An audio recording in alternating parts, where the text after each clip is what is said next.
എല്ലാ വിദ്യാർത്ഥികൾക്കും പുതിയൊരു വീഡിയോയിലേക്ക് സ്വാഗതം.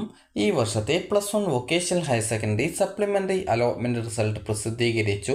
വിദ്യാർത്ഥികൾക്ക് vhskepper.kerala.gov.in എന്ന വെബ്സൈറ്റ് വഴി കാൻഡിഡേറ്റ് ലോഗിൻ ചെയ്തുകൊണ്ട് നിങ്ങൾക്ക് നിങ്ങളുടെ റിസൾട്ട് അറിയാവുന്നതാണ്. യൂസർ നെയിം എന്ന് പറയുന്നത് മൊബൈൽ നമ്പറാണ്. പാസ്വേഡ് കറക്റ്റായിട്ട് കൊടുക്കുക. അതിനുശേഷം നിങ്ങൾക്ക് ഇവിടെ കുറച്ച് ഇംഗ്ലീഷ് അക്ഷരം കാണാം, അത് കറക്റ്റായിട്ട് കൊടുക്കുക. അത് മനസ്സിലാകുന്നില്ലെങ്കിൽ സൈഡിലായിട്ട് നിങ്ങൾക്ക് ഒരു നീല കളറിൽ ജസ്റ്റ് റിഫ്രഷ് ബട്ടൺ കാണാം. ഇത് ഞാനിപ്പോൾ തൊടുന്ന സമയത്ത് നിങ്ങൾക്ക് ആ ഒരു കളർ ജസ്റ്റ് ചേഞ്ച് വരുന്നത് കാണാം. അപ്പോൾ ഇവിടെ നിങ്ങൾക്ക് കറക്റ്റായിട്ട് ആ ഒരു കോഡ് മാറുന്നതും കാണാം. അപ്പോൾ ആ ഒരു ഇംഗ്ലീഷ് അക്ഷരം കറക്റ്റായിട്ട് മനസ്സിലാവുന്നത് എപ്പോഴാണ് അത് കറക്റ്റായിട്ട് നൽകുക. അതിനുശേഷം നിങ്ങൾക്ക് ലോഗിൻ ചെയ്യാവുന്നതാണ്. അപ്പോൾ വിദ്യാർത്ഥി ലോഗിൻ ചെയ്യുന്ന സമയത്ത് നിങ്ങൾക്ക് ചിലപ്പോൾ ബാഡ് ക്രെഡൻഷ്യൽസ് എന്ന് വരാൻ കാരണം നിങ്ങൾ മൊബൈൽ നമ്പറിന് പകരം യൂസർ നെയിമായിട്ട് ആപ്ലിക്കേഷൻ നമ്പർ കൊടുക്കുന്നത് കൊണ്ട് അങ്ങനെ വരാം. അത് നിങ്ങൾ മൊബൈൽ നമ്പർ കറക്റ്റായിട്ട് തന്നെയാണ് കൊടുത്തത് എങ്കിലും നിങ്ങൾക്ക് അങ്ങനെ വരുന്നുണ്ടെങ്കിൽ പാസ്വേഡ് ഒന്ന് റീസെറ്റ് ചെയ്ത് കൊടുക്കുക. അതിനായിട്ട് ഫോർഗോട്ട് പാസ്വേഡ് എന്നതിൽ ക്ലിക്ക് ചെയ്ത് നിങ്ങൾക്ക് recovery password by email, recovery password by SMS എന്നിങ്ങനെ പറഞ്ഞുകൊണ്ട് കാണാൻ സാധിക്കും. അപ്പോൾ ഞാൻ ഇപ്പോൾ SMS ആണ് സെലക്ട് ചെയ്യുന്നത്. SMS സെലക്ട് ചെയ്യുന്ന സമയത്ത് ഇവിടെ മൊബൈൽ നമ്പർ ചോദിക്കും. ആ ഒരു നിങ്ങൾ ആപ്ലിക്കേഷൻ നൽകുന്ന സമയത്ത് നൽകിയ ആ ഒരു മൊബൈൽ നമ്പർ ഇവിടെ നൽകി വാലിഡേറ്റ് എന്നുള്ളത് ക്ലിക്ക് ചെയ്യുക. അപ്പോൾ അങ്ങനെ ക്ലിക്ക് ചെയ്യുന്ന സമയത്ത് പിന്നീട് അടുത്ത ഒരു പേജിൽ, അതായത് അടുത്ത ഭാഗത്ത് നിങ്ങൾക്ക് അതിൽ OTP നൽകാനും അതുപോലെ തന്നെ നേരത്തെ നിങ്ങൾ കുറച്ച് ഇംഗ്ലീഷ് അക്ഷരം കണ്ടിട്ടുണ്ടായിരുന്നു, അതേപോലെ തന്നെ ഒരു കുറച്ച് ക്യാപ്ച നൽകാനുണ്ടാവും. അപ്പോൾ അതുകൂടി കറക്റ്റായിട്ട് കൊടുത്ത് സബ്മിറ്റ് ചെയ്യുക. സബ്മിറ്റ് ചെയ്ത് കഴിഞ്ഞാൽ പിന്നീട് വരുന്ന പേജിൽ നിങ്ങൾക്ക് പുതുതായിട്ട് പാസ്വേഡ് സെറ്റ് ചെയ്ത് കൊടുക്കാനുള്ള ഭാഗം വരും. അവിടെ നിങ്ങൾക്ക് 2 തവണയായിട്ട് നിങ്ങളുടെ പാസ്വേഡ് എൻ്റർ ചെയ്ത് കൊടുക്കുക. സെയിം പാസ്വേഡ് തന്നെയാണ്. അപ്പോൾ അതിൽ അതായത് അപ്പർ കേസും അതുപോലെ ലോവർ കേസും അതുപോലെ തന്നെ ഒരു ക്യാരക്ടർ, അതുപോലെ തന്നെ ഒരു സ്പെഷ്യൽ ക്യാരക്ടർ എന്നിവ ഉണ്ടായിരിക്കണം. അങ്ങനെ എന്ന് പറയുമ്പോൾ നിങ്ങൾക്ക് ജസ്റ്റ് ഡൗട്ട് ഉണ്ടാകും. അപ്പോൾ എന്താണെന്നുള്ളത് നോക്കാം. അമൽ എന്നാണ് ഒരു വിദ്യാർത്ഥിയുടെ പേര് എങ്കിൽ അമൽ എന്ന് ഇതേ രീതിയിൽ എഴുതുക. സ്പെഷ്യൽ ക്യാരക്ടർ എന്ന് പറഞ്ഞാൽ *#* ഇതുപോലുള്ളതാണ്. അപ്പോൾ ഞാനിപ്പോൾ കൊടുക്കുന്നു. അതിനുശേഷം ന്യൂമറിക്കൽ ക്യാരക്ടേഴ്സ് എന്ന് പറയുമ്പോൾ 1 2 3 എന്ന, അതായത് എണ്ണൽ സംഖ്യ കൊടുക്കാം. അപ്പോൾ ഈ ഒരു രീതിയിൽ ഒരു പാസ്വേഡ് സെറ്റ് ചെയ്ത് കൊടുക്കുക. അപ്പോൾ പാസ്വേഡിൽ ടോട്ടലായിട്ട് 8 ക്യാരക്ടർ ഉണ്ടായിരിക്കണം. അതായത് 1 2 3 4 5 6 7 8. അപ്പോൾ ഈ രീതിയിൽ 8 ക്യാരക്ടർ ഉണ്ടായിരിക്കണം. അപ്പോൾ ഈ രീതിയിൽ നിങ്ങൾക്ക് കറക്റ്റായിട്ട് നിങ്ങളുടെ പാസ്വേഡ് നിങ്ങൾക്ക് സെറ്റ് ചെയ്ത് കൊടുക്കാവുന്നതാണ്. പാസ്വേഡ് നൽകി സബ്മിറ്റ് ചെയ്ത് കഴിഞ്ഞാൽ നിങ്ങൾക്ക് നേരത്തെയുള്ള പാസ്വേഡിന് പകരം പുതിയ പാസ്വേഡ് ഉപയോഗിക്കാവുന്നതാണ്. ഇനി നിങ്ങൾക്ക് ഈ ഒരു ഇമെയിൽ വഴിയാണ് റിക്കവർ ചെയ്യുന്നത്. ഇമെയിൽ ID കൊടുക്കുക. അതിനുശേഷം വാലിഡേറ്റ് കൊടുത്തു കഴിഞ്ഞാൽ ഇമെയിൽ IDയിലേക്ക് ഒരു മെയിൽ വരും. SMS അല്ല, മെയിൽ വരും. അപ്പോൾ അത് കറക്റ്റായിട്ട് അതിൽ പറഞ്ഞിട്ടുള്ള ആ ഒരു OTP നൽകി നിങ്ങൾക്ക് വെരിഫൈ ചെയ്തുകൊണ്ട് നേരത്തെ പറഞ്ഞ അതേ രീതിയിൽ തന്നെ പാസ്വേഡ് റീസെറ്റ് ചെയ്ത് കൊടുക്കാവുന്നതാണ്. ഇനി പാസ്വേഡ് റീസെറ്റ് ചെയ്ത് കഴിഞ്ഞാൽ നേരത്തെയുള്ള പേജിൽ വന്നിട്ട് ലോഗിൻ ചെയ്യുക.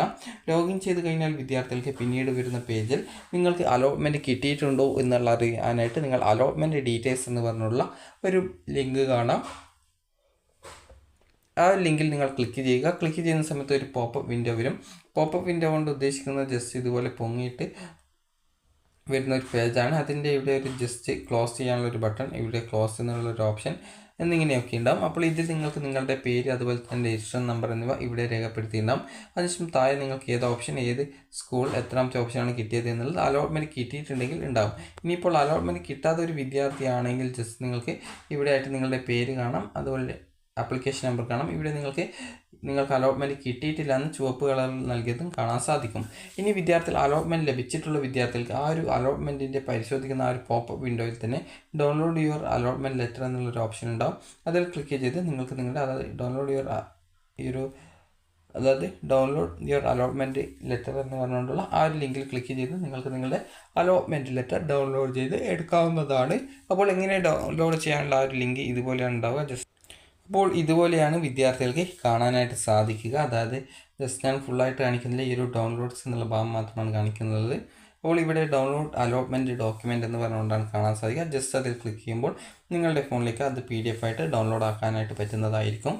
അപ്പോൾ അതിൽ നിങ്ങൾക്ക് ഏത് സ്കൂളിൽ ഏത് കോഴ്സിലാണ് കിട്ടിയത് എന്നിങ്ങനെയുള്ള, അതുപോലെ തന്നെ നിങ്ങളുടെ പേഴ്സണൽ ഡീറ്റെയിൽസ് എല്ലാം ഉണ്ടായിരിക്കും. അപ്പോൾ അത് ഡൗൺലോഡ് ചെയ്തെടുത്ത് വിദ്യാർത്ഥികൾ അലോട്ട്മെൻറ്റ് ലഭിച്ച ആ ഒരു സ്കൂളിൽ വിദ്യാർത്ഥികൾ ഈ ഒരു ജൂലൈ 8, 9 തീയതികളായിട്ട് അഡ്മിഷൻ നേടേണ്ടതാണ്. ജൂലൈ 9-ാം തീയതി വൈകുന്നേരം 4 മണി വരെയാണ് അഡ്മിഷൻ. അതായത് ഇന്നും നാളെയുമാണ് അഡ്മിഷൻ നേടാൻ പറ്റുക. അപ്പോൾ വിദ്യാർത്ഥികൾക്ക് ഇന്നും നാളെയുമാണ് അഡ്മിഷൻ നേടാൻ സാധിക്കുക. നാളെ വൈകുന്നേരം 4 മണി വരെയാണ്, അതായത് ജൂലൈ 9-ാം തീയതി വൈകുന്നേരം 4 മണി വരെയാണ് വിദ്യാർത്ഥികൾക്ക് ഈ ഒരു അഡ്മിഷൻ നേടാൻ സാധിക്കുക. നിങ്ങൾക്ക് ഹയർ സെക്കൻഡറിയിലും വൊക്കേഷണൽ ഹയർ സെക്കൻഡറിയിലും രണ്ടിലും കിട്ടിയിട്ടുണ്ടെങ്കിൽ നിങ്ങളുടെ താല്പര്യപ്രകാരം എവിടെയെങ്കിലും ഒരു സ്ഥലത്ത് അഡ്മിഷൻ എടുക്കുക. ഒരു സ്ഥലത്ത് അഡ്മിഷൻ എടുത്തു കഴിഞ്ഞാൽ ഓട്ടോമാറ്റിക്കലി മറ്റേത് ക്യാൻസൽ ചെയ്യപ്പെടുന്നതായിരിക്കും.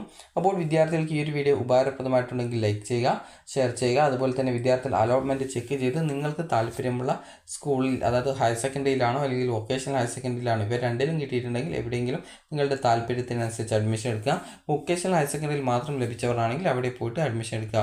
ഓൾറെഡി ഹയർ സെക്കൻഡറിയിൽ കിട്ടിയ വിദ്യാർത്ഥികൾ ആണ് എങ്കിൽ, നിങ്ങൾക്ക് പുതുതായിട്ട് വൊക്കേഷണലിൽ കിട്ടിയതാണ് എങ്കിൽ നിങ്ങൾക്ക് നിങ്ങളുടെ താല്പര്യപ്രകാരം എവിടെയാണോ അഡ്മിഷൻ തുടരാൻ അല്ലെങ്കിൽ എടുക്കാൻ താല്പര്യം അവിടെ അഡ്മിഷൻ എടുക്കുക. എന്തെങ്കിലും കൺഫ്യൂഷൻസ് ഉണ്ടെങ്കിൽ നിങ്ങളുടെ വീട്ടുകാരോട് ചോദിക്കുക. അപ്പോൾ നിങ്ങൾക്ക് വീട്ടുകാർ കറക്റ്റായിട്ട് നിങ്ങൾക്ക് മറുപടി പറഞ്ഞു തരും എവിടെ അഡ്മിഷൻ എടുക്കണം എന്നുള്ളത്. അപ്പോൾ അത് പ്രകാരം നിങ്ങൾക്ക് അഡ്മിഷൻ എടുക്കാം. ഒന്നുകിൽ നിങ്ങളുടെ ഇഷ്ടപ്രകാരം എവിടെയെങ്കിലും അഡ്മിഷൻ എടുക്കാം, അല്ലാന്നുണ്ടെങ്കിൽ നിങ്ങൾ വീട്ടുകാരുടെ കൂടി അഭിപ്രായം ചോദിച്ച് നിങ്ങൾക്ക് അഡ്മിഷൻ എടുക്കാം. അപ്പോൾ വിദ്യാർത്ഥികൾക്ക് ഈ ഒരു വീഡിയോ ഉപകാരപ്രദമായിട്ടുണ്ടെങ്കിൽ ലൈക്ക് ചെയ്യുക. അതുപോലെ നിങ്ങൾക്ക് പഠിക്കാനുള്ള ഇഷ്ടപ്പെട്ട കോഴ്സ് ഏതാണ് അതിനനുസരിച്ചും അഡ്മിഷൻ എടുക്കുക. അപ്പോൾ വിദ്യാർത്ഥികൾക്ക് ഈ ഒരു വീഡിയോ ഉപകാരപ്രദമായിട്ടുണ്ടെങ്കിൽ ലൈക്ക് ചെയ്യുക, ഷെയർ ചെയ്യുക. Thank you for watching.